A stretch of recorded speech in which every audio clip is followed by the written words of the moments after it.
La DMK dénonce des actes de torture sur Oumolou. La dynamique Monseigneur Capozzro, DMK, réclame Jean-Paul Oumolou, son militant arrêté le 4 novembre dernier à Lomé. L'opposant a été présenté vendredi dernier au procureur de la République et au juge d'instruction, après plusieurs séances d'interrogatoire. Il est placé sous mandat de dépôt.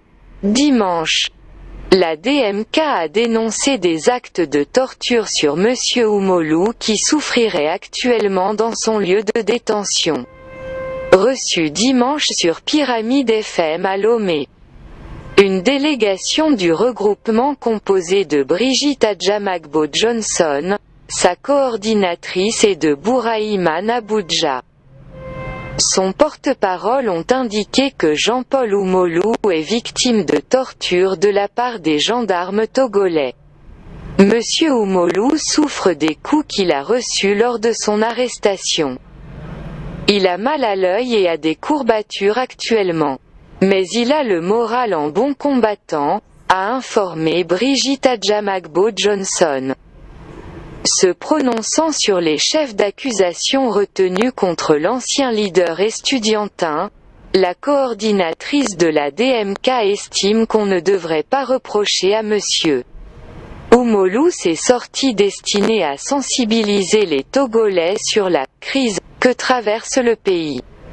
Selon la secrétaire générale de la CDPA, le souci de l'opposant vivant dans la diaspora a toujours été de se battre contre les injustices que subissent les Togolais.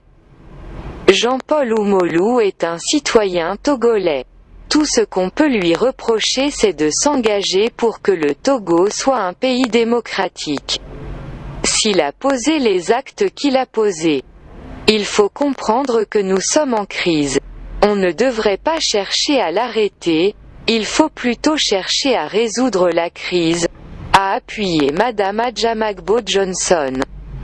De son côté, Bouraïman Aboudja estime que les déclarations de l'activiste vivant en Suisse ne sont pas plus dangereuses que ce qui se passe depuis de nombreuses années au Togo. Le porte-parole de la DMK déplore que la justice togolaise n'est efficace que pour persécuter les opposants pendant qu'elle protège ceux qui sont du bord du parti au pouvoir. Pour M. Naboudja, ce qui se passe démontre que le Togo va mal et traverse une crise que le régime en place dénie et ne veut pas résoudre. Tous ces actes que posent les Togolais épris d'alternance doivent être compris qu'il faut résoudre véritablement la crise née de l'élection présidentielle de 2020. A-t-il soutenu. Les actes de la DMK et les solutions de l'autre. Brigitte Adjamagbo pense que sévir n'est pas la solution. Elle exhorte le gouvernement à trouver des solutions idoines pour que les Togolais n'aient pas à manifester leur mécontentement. Pour la délégation du regroupement, les arrestations, les poursuites judiciaires, les tortures ne vont pas arrêter le combat pour l'alternance et la démocratie au Togo. Ce sont des procédures qui ont été initiées pour affaiblir le combat pour l'alternance.